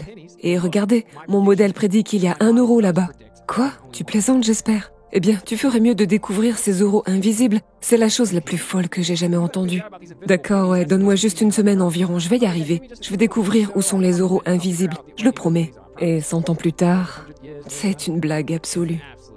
Allez, on passe à la suite. Donc, en 1933, on découvre pour la première fois que la prévision de la gravité était erronée de 99% par rapport à la masse attendue. Et c'est un gros problème. Il s'agit d'une prédiction de force dynamique de la physique censée expliquer comment les galaxies restent les unes parmi les autres dans un amas. Et les ramifications, physiquement, sont immenses. Elles quitteraient le cluster. Elles ne pourraient pas y rester. Votre relation de force dynamique basée sur autant de matière, autant de gravité, tout le ciment de votre système de croyance tout entier était faux. Et pas qu'un peu. C'était faux à 99% il y a près d'un siècle et n'a toujours pas été corrigé. Et puis la prétendue solution n'est qu'un pansement mathématique qui, à ce jour, n'est pas identifié. Et je dis que ce sont de faux euros invisibles. Genre, ouais, ce sont de faux euros invisibles. Ils sont comme des euros, mais ils sont invisibles. Ok, qu'est-ce que c'est? Nous ne le savons pas vraiment. Alors nous les appelons simplement des faux euros invisibles, parce que nous ne savons pas ce qu'ils sont. Ok, eh bien, est-ce que tu peux comprendre la théorie ou nous allons devoir abandonner ta théorie? Non. Ma théorie, c'est parole d'évangile. Ça doit rester vrai pour toujours. Mais nous ne savons pas ce que sont les faux euros. Ils sont invisibles. Ok, mon frère. En 1953, la matière noire encore. On avance un petit peu dans le temps juste pour ce chapitre matière noire. Vera Rubin a fait d'autres observations montrant l'insuffisance majeure des prédictions gravitationnelles car la galaxie d'Andromède tournait d'une manière complètement contradictoire à la théorie ou prédiction gravitationnelle. Simplement, les bords extérieurs se déplaçaient aussi vite que le centre, violant les lois du mouvement de Newton. Au lieu d'abandonner cette théorie, ils affirment désormais que 84% de l'univers entier est constitué de matière noire, indéfinie et non détectée. Waouh! Alors oui, écoute, nous sommes allés dans la première pièce. J'étais à côté de 99%. Ok, eh bien, nous avons 100 chambres. Voyons à quel point ma théorie est efficace. Il s'avère qu'ils sont dans toutes les pièces. Parmi tous les euros qui se trouvent dans toutes les pièces et sur tous les bureaux, 84% sont invisibles. Mais vous devez garder ma théorie pendant 100 ans. Et quiconque la remet en question, nous nous moquerons d'eux puis nous les ridiculiserons. Ils doivent être stupides. En 1945, l'opération Paperclip est bien sûr l'opération au cours de laquelle les gouvernements américains ont fait venir environ 1600 scientifiques et ingénieurs nazis. Et ceci était à l'époque hautement secret et classifié. Werner von Braun était l'un des scientifiques impliqués dans l'opération qui fut ensuite chargé de l'exploration spatiale pour les États-Unis. Il a supervisé la construction de la première fusée V2 qui serait allée dans l'espace. Waouh! Il fit mettre sur la pierre tombale le psaume 19, qui fait allusion au firmament recouvrant la Terre. Il a également déclaré à sa secrétaire que la propagande spatiale était utilisée pour mentir au public. C'est totalement légitime. En 1946, opération High Jump. Une opération au cours de laquelle les États-Unis ont exploré la région antarctique, fondant la première base américaine en Antarctique, appelée Little America. Cela a été dirigé et organisé par l'amiral Richard Byrd. Ok, juste pour que vous compreniez, les nazis étaient obsédés par l'idée d'aller dans les régions éloignées vers l'Antarctique pour essayer de découvrir davantage de terre. Ils en étaient absolument obsédés. Quand ils vous disent qu'ils sont tous morts, ils sont tous partis vers l'Amérique du Sud, vers l'Argentine, et apparemment ils ont continué vers l'Antarctique, où ils avaient toutes sortes de bases, et cela les obsédait. Ils étaient obsédés par les connaissances anciennes et obsédés par la découverte de différentes terres. Et il semblerait qu'il n'y ait pas de débat là-dessus. Ils en étaient obsédés. Et que fait notre gouvernement? Ils prennent un groupe de ces nazis dans ce gouvernement, puis ils commencent à explorer l'Antarctique, avec laquelle les nazis étaient obsédés. Waouh! Ok, très intéressant. Oh, et puis ils ont emmené ce type qui avait certes fait de la fausse propagande via le régime nazi chez le peuple allemand pour le convaincre et lui faire croire qu'il possédait les fusées les plus avancées au monde. Et il leur montrait des modèles et de faux lancements de fusées pour leur faire croire qu'ils allaient plus haut qu'ils ne le faisaient en réalité et qu'ils étaient plus efficaces qu'ils ne l'étaient réellement, mentant intentionnellement et faisant de la propagande au peuple allemand en lui faisant croire que leurs fusées étaient bien meilleures que ce qu'elles ne l'étaient en réalité, et en les convainquant qu'elles pourraient réellement aller dans l'espace. Ceci est reconnu. Ils prennent ensuite ce type, l'amènent ici, disent qu'il est le meilleur spécialiste des fusées au monde, puis utilisent la même prétendue fusée pour aller dans l'espace. C'est une blague. Quelle blague. Ça ne s'invente même pas. Alors ils partent explorer la zone qui obsédait les nazis, et c'était dirigé par l'amiral Byrd. Je vous glisse la vidéo de l'interview ici. Mais l'amiral Byrd, bien sûr, est apparu à la télévision nationale. Il est sorti et a dit « Je suis étonné qu'il existe une zone aussi grande que la zone continentale des Amériques de l'autre côté de l'Antarctique qui reste inexplorée et de végétation et que personne ne le sait. » Et puis, bien sûr, il est mort peu de temps après. Ils sont donc partis en exploration en 1946. Il est mort en 1957, il est mort peu de temps après. Et puis son fils a fini par mourir dans un accident étrange et fou. Circuler, il n'y a rien à voir.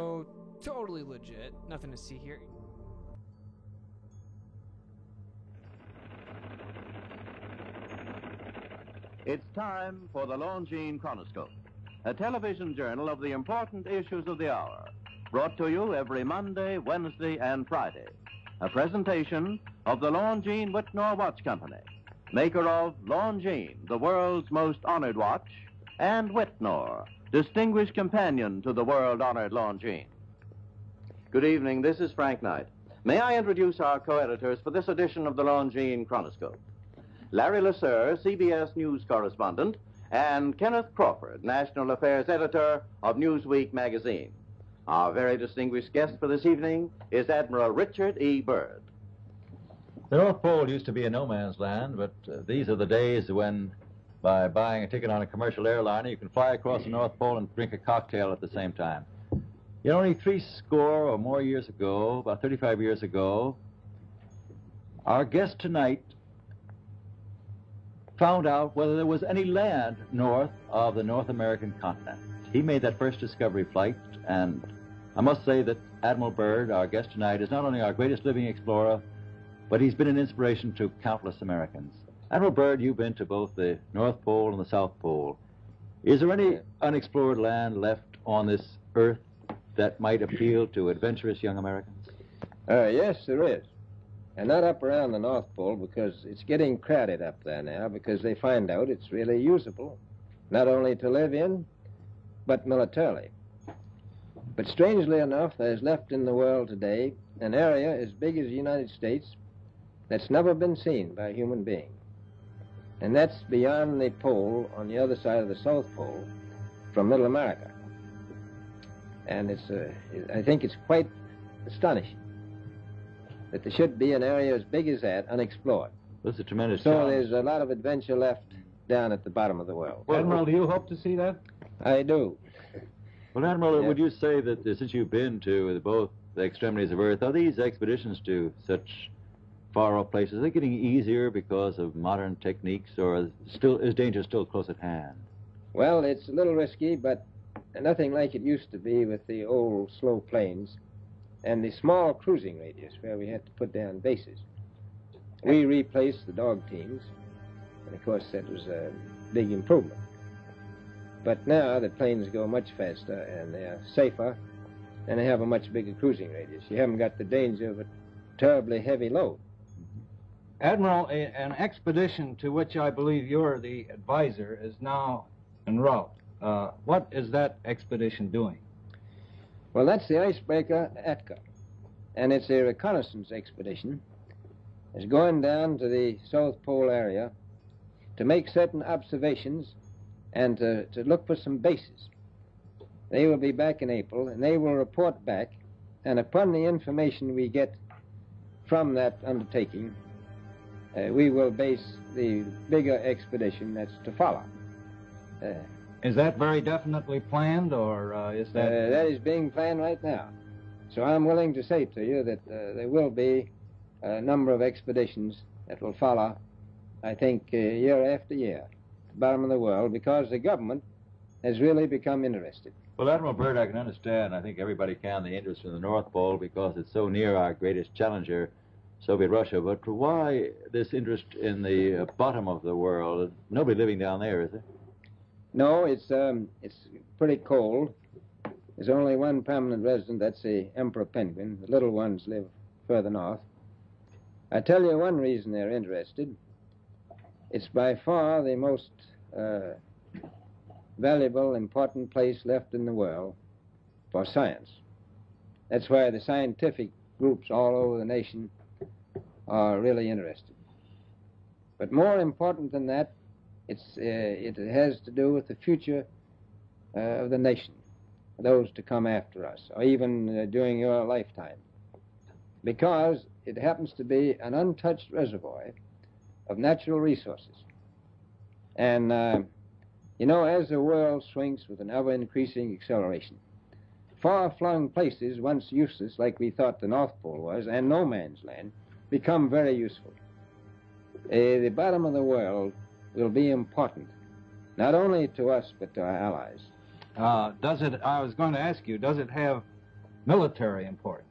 It has some, and as the world shrinks, it will continue to shrink with an ever-increasing acceleration, thus bringing these places closer.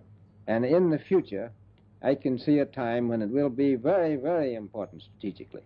Well, has the development of air power increased the strategic importance of places like the very much Parma so. Peninsula, was it? Very much so. Even now, if anything happened and we lost the Panama Canal, we would have to control the islands just north of Antarctica, which are part of Antarctica. Then between there and Cape Horn. I've heard it said that there are 7 continents in the world, and one of them has never been seen by a woman, and that's Antarctica. Is that actually true? Well, if the Power Peninsula is an island, as far as I know, that's true. No woman's ever stepped foot upon the Antarctic continent, and it's the most peaceful place in the world. Well, I'm sure that won't last very long. I understand that now that you're working with the Arnold Bread Company in charge of frozen foods. Now, is there any future for frozen foods down these frozen extremities? Well, I think the human race can be helped by that. This was thought out by Dean Arnold, who's, in my opinion, a great humanitarian. He learned that we went down there after 4 or 5 years and finished a meal that we had left there on the table when we had evacuated Little America. Everything was perfect, including the bread. So he got the idea of this frozen bread, and already he sent some to Europe, and it worked very well over there for some of the starving people. So you can store it down in the Antarctic, and against the lean years, and you wouldn't have any people in the world really starving if you did that. Yes, in the event of an atomic war. You'd stay there forever. Admiral, you speak of the resources of Antarctica. What are they? What are the natural resources there? Well, we've found enough coal within 180 miles of the South Pole in a great ridge of mountains. It's not covered with snow, enough to supply the whole world for quite a while. Well, that's the coal. Now, there's evidence of many other minerals. We are pretty sure there's oil. Now, that coal shows the bottom of the world. Now, by far, the coldest spot in the world. Where that coal is gets 100 below zero in the winter. Well, it was once tropical. So we think there's oil there, and there's evidence, probably uranium there. Is it any secret? Is there uranium there? That would be the only thing that would be practical to actually go after, I suppose. Everything else would be economically unfeasible, wouldn't it? Well, as we recklessly expend our resources, the time will come when we'll have to go after that stuff down there. Well, you know, I avoided what you said about uranium. I'm not sure about that. I don't want to have the world fighting over the Antarctic. Admiral, is there a competition among other nations to try to get information about Antarctica and possibly to secure some of these resources? Well, yes. There are now 7 nations very much interested. Russia is interested tremendously. That I'm sure of. Australia has an expedition down there. The Argentine, the Chile, New Zealand, Britain, and so on. Now, you can understand those people down there being interested because they live down there. The New Zealanders, the Argentinians, the Chileans, and the Australians. And so we don't do much about claiming anything. Admiral, you make it sound a little crowded. Are there that many expeditions now there or en route there? Well, you know, as I said, it's the most peaceful place in the world, but I don't think it will be for long because of this intense interest on the part of other nations and this nation. Well, Admiral Byrd, are private expeditions a thing of the past? Is expedition and exploration, making expedition and exploration now purely a government function because of the tremendous cost? No, I don't think so. I think down south it may be more or less a thing of the past, but not other expeditions that go there. There's a lot of them going off now. This latest expedition now on the way is a government expedition, I take it. Yes, that's the government. Admiral, may I ask you, is there a great difference between the top of the world and the bottom of the world? There is. Now, the North Pole is the center of an ocean 10,000 feet deep. The South Pole, the center of a plateau, 10,000 feet high. The North Polar Sea is surrounded by continents slightly frozen. The Antarctic continent is surrounded by a belt of ice, frozen seas of at least 1,200 miles thick. Now, the south is a plateau. It gets, in some places, 14,000 feet up. I've been over areas about 13,000. And it's a little bit chilly up there. So there's that big difference between the top and bottom of the world. The North really isn't very cold up there on the Arctic Ocean. Not compared to the South. Admiral Byrd, we often hear it said that our young Americans now aren't as hardy as their forefathers. Do you think that Americans do measure up to the standards, the physical standards and morale standards of the past? I do. I don't believe that. I think they're just as high. Well, what would you say was the most valuable factor on expedition? Is it morale, or physical courage, or is it sheer equipment? Well, I've always thought that loyalty was by far the most important trait. The British told me that when I first went down the 28th, I couldn't possibly get through the winter night without a mutiny if I took more than 20 men. But to serve science, I had to take 42 men. Then I took 56 the next night, and so on. And I did find that loyalty was the most important thing during the winter night when it's very hard on your nerves. I think that's trait. Well, that's a very valuable characteristic at any time. Well, thank you very much, Admiral Byrd. It's been a great pleasure to have you here tonight. It's a pleasure to be with you. The opinions expressed on the Longines Chronoscope were those of the speakers. The editorial board for this edition of the Longines Chronoscope was Larry Lasser and Kenneth Crawford. Our distinguished guest was Admiral Richard E. Byrd.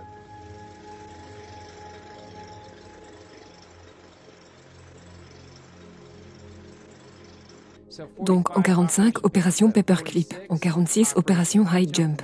L'armée est partie juste après avoir amené les nazis ici. Ils se rendent là où les nazis étaient obsédés et commencent à explorer l'Antarctique et découvrent Little America, la première base américaine en Antarctique dirigée par l'amiral Byrd, qui a déclaré qu'il y avait là-bas plus de terre que ce qu'on sait. En 1947, la CIA est fondée. La loi sur la sécurité nationale de 1947 a établi la CIA en tant qu'agence de renseignement civil indépendante au sein du pouvoir exécutif. La loi chargeait la CIA de coordonner les activités de renseignement du pays et, entre autres tâches, de collecter, d'évaluer et de diffuser des renseignements affectant la sécurité nationale. Et tout le monde sait de nos jours que la CIA est l'agence la plus corrompue qui existe. Et cela en dit long, car elles sont toutes corrompues. La CIA, c'est terrible, ok. Par exemple, ils ont admis avoir fait un lavage de cerveau à des gens, MK Ultra, en pratiquant littéralement des techniques de lavage de cerveau sur des membres du public sans méfiance, y compris des étudiants de l'université qui n'avaient aucune idée qu'on expérimentait ça sur eux. Ils glissaient de la drogue dans la nourriture. Ils faisaient toutes sortes de choses. La CIA, c'est terrible. Elle aurait dû être dissoute il y a si longtemps. C'est insensé. Et bien sûr, je pourrais en parler indéfiniment de la CIA. Peut-être que je ferai une émission sur la CIA un jour. Mais bien sûr, ils ont également admis avoir infiltré les médias grand public à pratiquement tous les niveaux et avoir des liaisons à tous les niveaux pour faire de la propagande auprès du public. Et lorsqu'on a demandé aux représentants de la CIA au tribunal « Êtes-vous en train de dire que certains de ces présentateurs de nouvelles sont des agents de la CIA ?»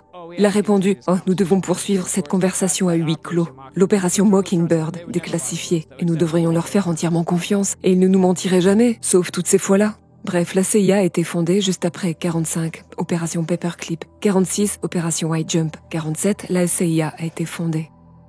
En 1948, The Mars Project est le livre de science-fiction écrit par nul autre que notre ami Wernher von Braun, détaillant la fondation de la première civilisation sur Mars, établie par un personnage intitulé Elon. Quelle coïncidence! 1948, l'homme qui a menti à des tonnes d'Allemands au sujet d'aller dans l'espace a écrit un livre de science-fiction, une fois que les États-Unis l'ont amené ici dans le cadre d'une opération secrète appelée Opération Paperclip, dans lequel il écrit une histoire sur la première civilisation fondée sur Mars, et elle est fondée par un personnage dont le nom est Elon. Il meurt ensuite, et sur sa pierre tombale se trouve le psaume 19.1 qui dit « Il y a un firmament ». Il dit ensuite à plusieurs reprises à sa secrétaire que toute cette propagande d'exploration spatiale extraterrestre et les astéroïdes n'est que mensonge, que tout cela n'est pas vrai, et que c'est utilisé pour tromper le public. C'est genre normal, quoi. En 1952, la NSA est fondée. Quoi? C'est pas comme si le gouvernement devenait fou pendant cette période. La NSA a été fondée en 1952 par le président Harry Truman pour fournir une organisation et un contrôle unifié et efficace des activités de renseignement sur les communications des États-Unis menées contre les gouvernements étrangers afin de fournir des politiques et des procédures opérationnelles intégrées, applicables ici également. Mais malheureusement, et c'est l'une des choses les plus importantes, même dans les années 70, ils ont déclaré que cela ne serait jamais utilisé contre les Américains.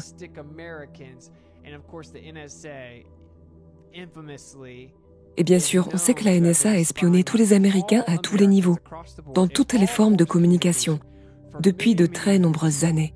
En fait, à un tel point que même un lanceur d'alerte a présenté des preuves. Ok, c'est donc en 52, la NSA a été fondée.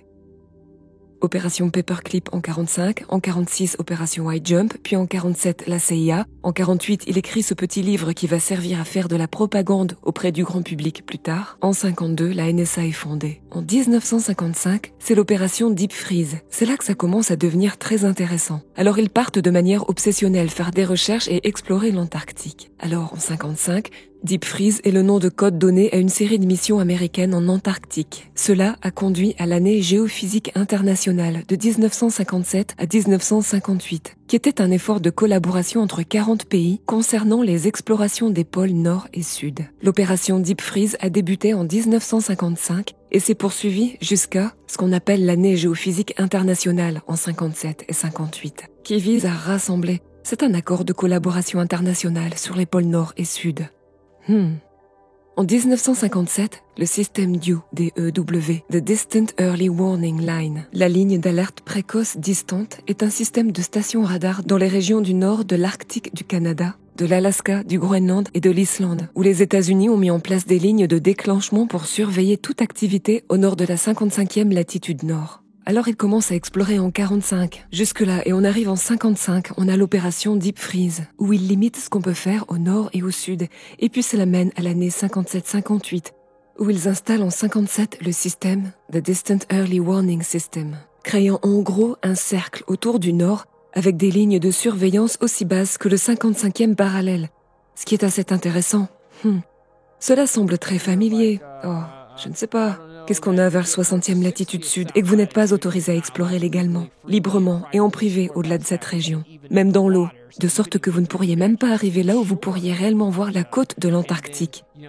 Puis, vous savez, lorsque vous commencez à atteindre environ la 55e latitude sud, cela devient un peu flou en ce qui concerne les prédictions du globe, quel que soit le type de navigation. Commodément, vous ne pouvez pas dépasser cette latitude-là. Et puis, de l'autre côté, ils font la même chose dans le nord. Je pensais que la Terre était une boule. Pourquoi doivent-ils surveiller quiconque tente d'aller vers le nord ou le sud? Comment cela ne serait-il pas bizarre? Oh non, il n'y a pas moyen qu'ils continuent de faire ça, n'est-ce pas? Ok, alors ils ont mis en place un tas de lignes de surveillance tout autour du nord, détectant toute personne se déplaçant dans cette région. Donc si vous essayez de monter vers le pôle nord, ils le sauront immédiatement. Et c'est interdit une fois qu'on s'éloigne d'une certaine distance. Eh bien, il semblerait qu'ils le font encore, parce qu'en 1988, ils l'ont simplement remplacé par ce qu'on appelle The North Warning System, le système d'alerte du Nord, qui a remplacé The Distant Early Warning Line en 1988, et est toujours actif à ce jour, surveillant tous les mouvements d'exploration vers le nord de la 55e latitude. Que se passe-t-il? Bien sûr, il suffit de regarder toute la région nord du Groenland, c'est genre inhabitable et personne n'y va. Alors maintenant, allez simplement sur votre petit dessin de Google Earth, et essayez d'aller directement au centre de l'endroit où le pôle Nord est censé se trouver. Et puis vous sortez l'outil pour compter les distances dans toutes les directions pour voir à quelle distance vous pouvez réellement vous rapprocher de cette chose. Ils surveillent le pôle Nord. Ils le font depuis 1957 et c'est ouvertement admis. Bon, revenons à 57. C'est une année intéressante ici. C'est à ce moment-là qu'ils ont cartographié le firmament, du moins selon les documents officiels déclassifiés de la CIA, qui ne l'ont été qu'en 2000. Voici l'étude de la diffusion de la lumière dans l'atmosphère terrestre. Ceci date encore de 1957, non publié ni déclassifié. Mais pourquoi cela serait-il classifié? Intéressant. Les observations ont été réalisées sur 12 sites situés à différentes altitudes au-dessus de la mer, avec de diverses conditions climatiques, météorologiques et synoptiques. Les observations ont été effectuées principalement dans les conditions de transparence élevée de l'atmosphère et de portée visuelle du spectre en l'absence de couverture neigeuse. Au cours des investigations, 2 instruments conçus par V.G. Fesenkopf ont été utilisés. L'un d'eux était un phonomètre visuel du ciel diurne destiné à mesurer la luminosité du firmament. L'autre était un photomètre à halo photoélectrique pour déterminer la luminosité du halo solaire proche et aussi du Soleil sur une surface perpendiculaire à ses rayons. Attendez, quoi? Ok, attendez. Quoi? Photomètre visuel du ciel diurne destiné à mesurer la luminosité du firmament et du halo proche du Soleil et aussi du Soleil sur une surface perpendiculaire à ses rayons. La thèse contient une certaine formule de la luminosité du ciel, prenant en considération uniquement la luminosité du premier ordre et dérivée de l'hypothèse d'une Terre plane, et donnant quelques conclusions dérivées sur la base de cette formule pour un certain coefficient de transparence de l'atmosphère. La luminosité du ciel en tout point est représentée par la dérivation de deux fonctions dont l'une est la fonction de la diffusion de la lumière et l'autre est fonction des distances zénithales du Soleil et du point observé du ciel.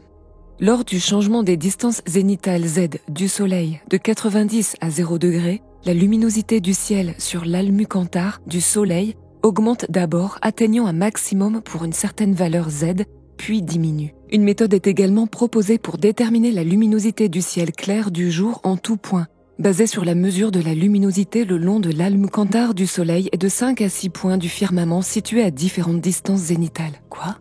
Du Soleil et de 5 à 6 points du firmament situés à différentes distances du zénith.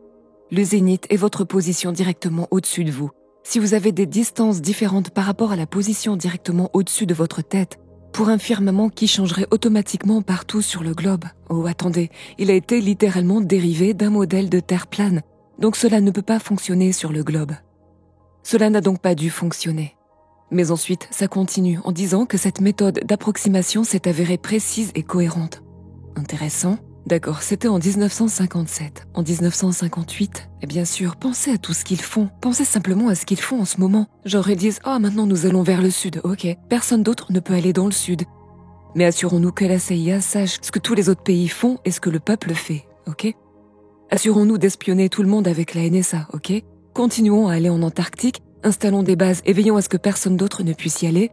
Et puis nous obtenons cet effort de collaboration pour nous assurer que nous savons ce que chaque grand pays fait avec le Nord et le Sud, afin de ne rien rencontrer qui ne soit pas sur la même longueur d'onde que nous. Et puis en 57, établissons une ligne de surveillance tout autour du pôle Nord pour que personne ne puisse y arriver sans que nous le sachions et que nous puissions les intercepter. Continuons cela jusqu'au temps moderne, en le remplaçant en 88.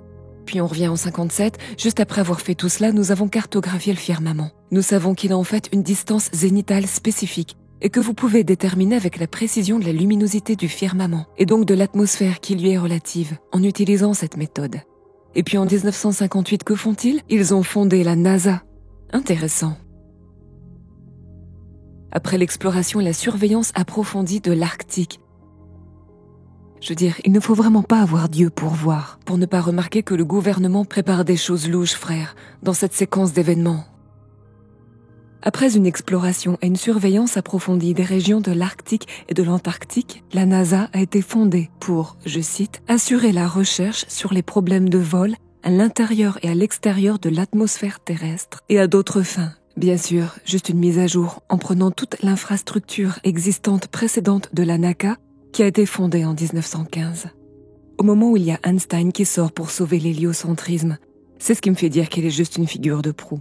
Mais peu importe, voilà. 1958, donc en 57, le firmament est détecté. Mise en place du système DEW, juste après l'opération Deep Freeze. Qu'allons-nous faire ensuite ? Le traité sur l'Antarctique est signé l'année suivante. Waouh ! Le traité sur l'Antarctique a été signé à Washington le 1er décembre 1959 par les 12 pays dont les scientifiques ont été actifs dans et autour de l'Antarctique au cours de l'année géophysique internationale de 57 à 58. C'est entré en vigueur en 61 et de nombreuses autres nations ont adhéré depuis.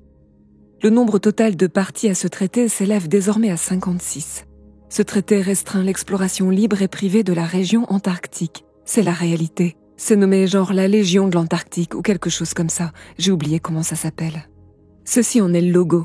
Quelles sont les chances, Alors oui, partons explorer la région qui obsédait les nazis.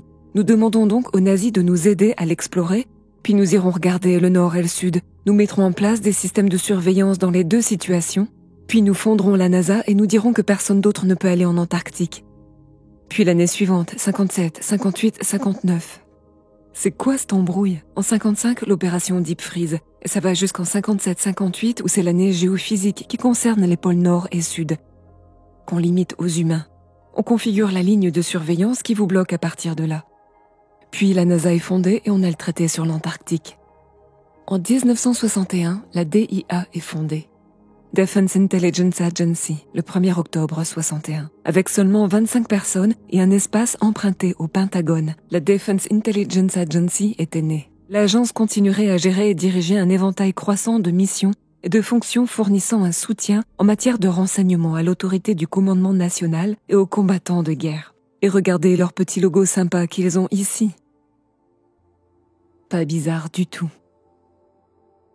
En 62, l'opération Fishbowl qui fait partie d'une plus grande opération Dominique, qui se traduit par « du Seigneur ». C'est donc littéralement l'opération Fishbowl du Seigneur. Comme vous pouvez le voir, l'image ici à droite représente une série d'essais nucléaires à haute altitude commençant en juin 62. Le prétendu premier missile réussi s'intitulait Starfish Prime. Starfish, étoile de mer? Comme s'ils étaient dans l'eau ou quelque chose du genre. Il n'est pas bien connu que les États-Unis ont en fait commencé leur test d'explosion à haute altitude en 1958, la même année de la fondation de la NASA. C'est facilement vérifiable. Allez voir l'opération Fishbowl en 62 et vous pouvez simplement aller sur la page Wikipédia et elle vous en parlera. En fait, ils envoyaient des ballons, vous savez, à 9000 pieds et différents types d'explosions encore plus hauts, dès 58. Waouh! En 1962, la même année, ça c'était en juin et ça c'était en septembre. Bien sûr, cela s'est terminé en novembre. Et puis nous voilà en septembre 62. JFK annonce l'alunissage. JFK a prononcé un discours annonçant que nous allions atterrir sur la Lune d'ici 8 ans, le 12 septembre 1962. Il a dit « Nous choisissons d'aller sur la Lune au cours de cette décennie et de faire d'autres choses, non pas parce qu'elles sont faciles, mais parce qu'elles sont difficiles. » Il prédit donc avec beaucoup d'audace que nous irons sur la Lune et marcherons dessus d'ici une décennie. Ici, en 67, il y a le traité sur l'espace. Alors, ils ont éliminé le gars qui disait qu'il y avait plus de terre en Antarctique. Entre tout cela, bien sûr, il y a le traité de l'espace extra-atmosphérique sur les principes régissant les activités des États dans l'exploration et l'utilisation de l'espace extra-atmosphérique, y compris la Lune et d'autres corps célestes. Le traité sur l'espace extra-atmosphérique a été examiné par le sous-comité juridique en 66 et un accord a été conclu en Assemblée générale la même année. Le traité reposait en grande partie sur la déclaration de principes juridiques régissant l'activité des États dans l'exploration et l'utilisation de l'espace extra-atmosphérique, etc. Le traité sur l'espace extra-atmosphérique fournit le cadre de base du droit spatial international, comprenant les principes suivants. L'exploration et l'utilisation de l'espace extra-atmosphérique doivent être menées pour le bénéfice et dans l'intérêt de tous les pays et relèvent de la compétence de toute l'humanité. Oh, qui est l'arbitre du meilleur intérêt de l'humanité ? L'espace extra-atmosphérique doit être libre d'exploration et d'utilisation par tous les États, mais pas par leur population.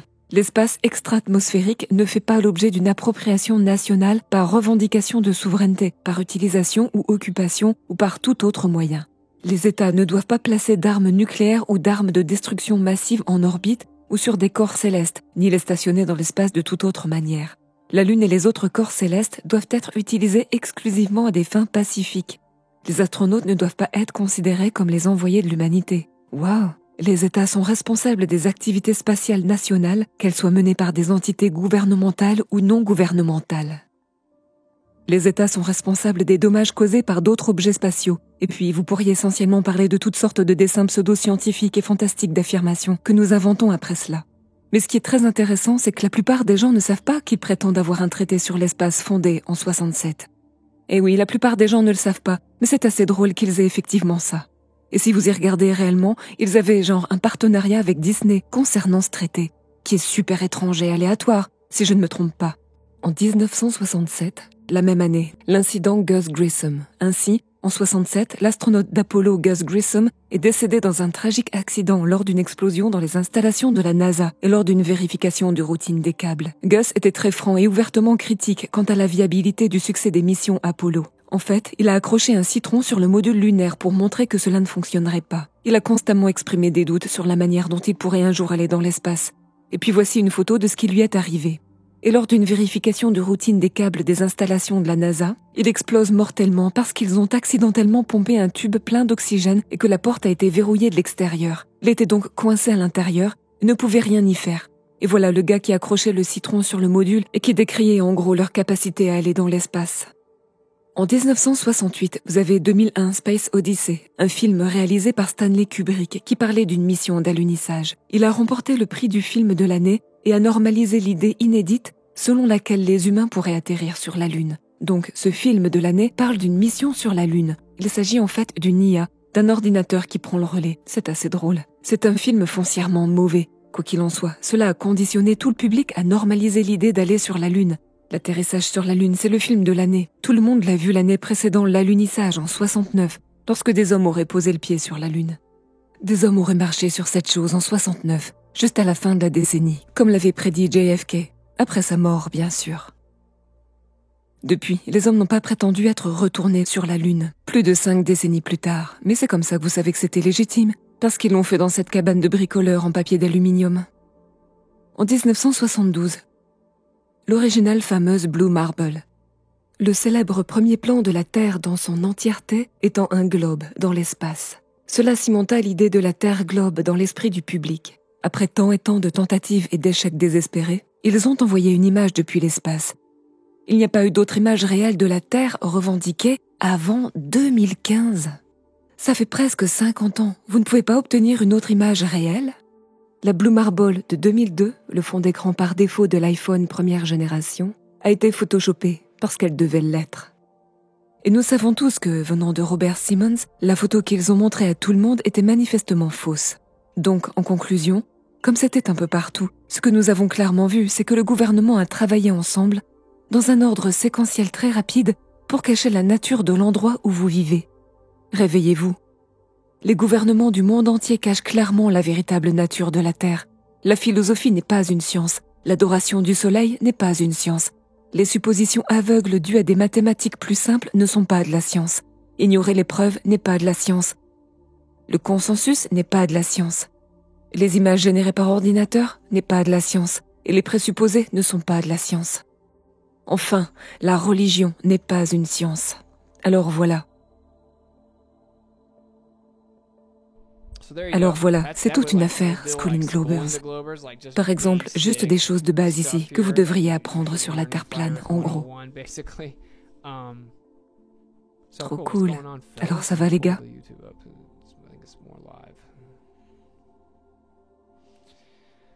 Voilà donc le monde dans lequel nous vivons. Et ce que je trouve très intéressant, comme je l'ai montré ici. Je ne connaissais même pas certaines de ces choses. Donc je ne savais même pas que ceci était une chose. Je savais que c'était comme s'il y avait des réglementations, qu'on ne pouvait pas vraiment survoler le pôle Nord. Et c'est super suspect. Et tous ces différents pays ne vous permettent pas de vous approcher trop près. Et puis genre, il n'y a pas d'habitants au Groenland et personne ne vit à proximité de là. Et vraiment, où est le centre ? Où est ta carte ? Nous ne pouvons même pas accéder au centre. Comment suis-je censé créer un système de coordonnées cartésiennes sans même savoir où se trouve le centre et pouvoir ensuite disposer les autres terres proportionnellement à cela ? Mais ne pouvez-vous pas utiliser votre cerveau ? Genre, c'est bizarre. Mais le système d'alerte au Nord, c'est actif aujourd'hui. C'est jusqu'à la 50e latitude nord. Ils ont littéralement le nord et le sud cousus, mon frère. C'est énorme. Comment une personne normale, dotée d'un cerveau, ne peut-elle pas voir quand les gouvernements, à peu près au même moment, a décidé de surveiller le nord et le sud et de ne pas laisser les gens y aller librement, puis de commencer à lancer des trucs dans l'air qui s'arrêtaient à une certaine distance. En même temps, ils faisaient des études et avaient des documents disant qu'ils savaient qu'il y avait un firmament. En même temps, exactement au même moment. Ils ont littéralement des documents disant qu'il y avait un firmament. Comment diable une personne normale peut-elle penser que tout cela est légitime ? Je ne comprends vraiment pas. Alors il y a une question dans un commentaire. Un glober a-t-il expliqué comment le noyau de fer de la Terre à 9300 degrés Fahrenheit crée un champ magnétique lorsque la température de Curie pour la perte de magnétisme du fer est de 1418 degrés Fahrenheit ? Non, mais leur explication est que cela ne vient pas réellement du noyau. Ils ont mis à jour leur modèle une fois qu'ils ont réalisé le problème de Curie. Et donc ils disent que c'est en fait le noyau externe qui est un peu plus froid, et que c'est en fait dû au mouvement. Ce n'est pas le matériau lui-même, mais le mouvement du noyau externe qui crée les courants de convection. Et cette électricité génère un champ magnétique. Et ce modèle ne fonctionne pas non plus, mais c'est leur réponse. Certes, leur modèle ne fonctionne pas pour toutes sortes de raisons. Pour leur modèle, ils doivent prétendre qu'il existe des courants de convection parfaits, mais cela ne peut pas exister. Ils ne peuvent donc même pas expliquer comment ça peut réellement rayonner là où c'est censé se trouver, car ils ont besoin, fondamentalement, de courants de convection parfaits qu'ils doivent assumer, mais qui ne sont pas réels. Et puis, l'anomalie ou l'écart entre la résistance de la surface et le centre est environ 50 000 fois supérieur à la valeur prédite du modèle à certains endroits de la surface. Ensuite, il y a bien sûr l'asymétrie, ce qui signifie que le nord et le sud ne sont pas du tout symétriques. Le sud présente un écart allant jusqu'à 35% ou plus avec le modèle prédit, et c'est vraiment 35% ou plus faible que le nord, ce qui n'a pas de sens sur une sphère qui devrait être symétrique. Et nous pouvons continuer encore et encore. Et nous ferons un Schooling Globers là-dessus spécifiquement. Je voulais en quelque sorte aborder certaines bases avec ce PowerPoint, afin que les gens aient une idée générale. Et c'est vraiment la première fois que j'utilise OBS. Donc, je n'ai aucun doute dans mon esprit que la timeline aurait bien pu être meilleure. Mais je dirais, la voici, ok. Je pourrais ajouter des éléments dans PowerPoint. J'ai commencé à en ajouter une troisième juste là où il y a comme le traité sur la Lune, en 79. Il y a un tas d'autres choses. Il y a des choses que je n'ai pas abordées ici. Mais je pense que c'est plutôt cool de pouvoir prendre une capture d'écran ici et montrer aux gens ce que faisait le gouvernement. En 1945, 6, 7, 8, jusqu'en 52, genre, c'est un peu fou. C'est dingue quand on y pense vraiment.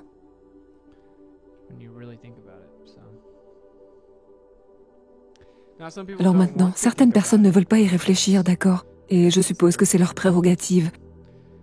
Mais nous sommes là pour enseigner aux Globers.